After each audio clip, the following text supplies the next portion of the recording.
So, Agatha has already crashed the site, it seems. Well, that's alright. I usually wait until I have the first three episodes of a new MCU spinoff before I get my impressions on it anyway. Hey, so with that in mind, I will, now that I've finished my very divisive, yet in my case and others, very thought-provoking Star Wars spinoff, I thought I will go with one that's just out and out silly and takes the liberties to a logical extreme by going through the imagination of my younger self with their Lego models, sometimes recreating their favorite scenes from the saga, other times just going completely off the rails. So let's talk about Lego Star Wars Rebuild the Galaxy. The story contains a young man named Sig and his brother Dev, who are simple nerf herders on a distant planet in the Outer Rim. One day, they find a brick known as a cornerstone, which is quite literally the building blocks of all the stories in Star Wars Saga, past, present, and knowing in this current state of affairs, like the future as well. However, once the cornerstone is removed from its space, it completely changes everything about the saga in Wisdom One.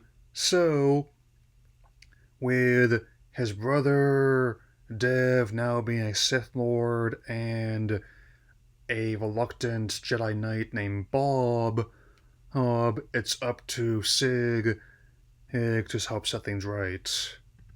And as you can tell, hilarity is also going to ensue in the process.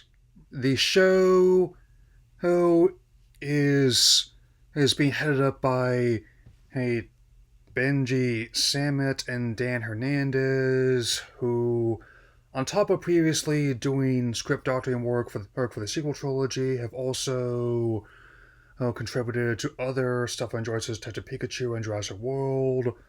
We have, and as such, they definitely show a deep reverence for material, but also not about poking fun at the more absurd aspects of it. Case in point, they're on top of actually bringing back a lot of characters that well have been touched on such as the Darth Ray and the Dark C3PO in a gold battlecruiser no less. I especially enjoy how they're making use of the models I have at their disposal and the characters, and even little bits like the Greebly. I see what you did there. I mean, how even in the post-digital age of the saga, they still make mention of the whole practice. Basically, they said to themselves, well, I've got this frame, I got these frames when I pull all the parts from my model kit, let's use them.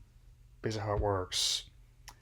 And of course, I definitely enjoy bits like the Darth Jar Jar being one of the Sith Lords, or as they got to try and capture Sig, and of course, Sturfer Luke in on a pod racer.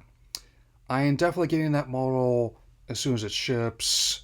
I mean, they already showed off the types at conventions early in the year. It's the exact same mold I had when I was younger. I mean, nice. I mean, sometimes some of the best additions to Saga won't just cut loose and try not to worry about all the minutia. Little bits like a Hawaiian Max Rebo band and much more cheery variants of the Cantina guests. Forget the death sentence, they had a vacation package on 12 systems. And also, definitely kind of. Also, it's similar how a lot of scenarios I've come up with, how whether you want to recreate some of your favorite scenes or make up entirely new scenarios, the choice is yours.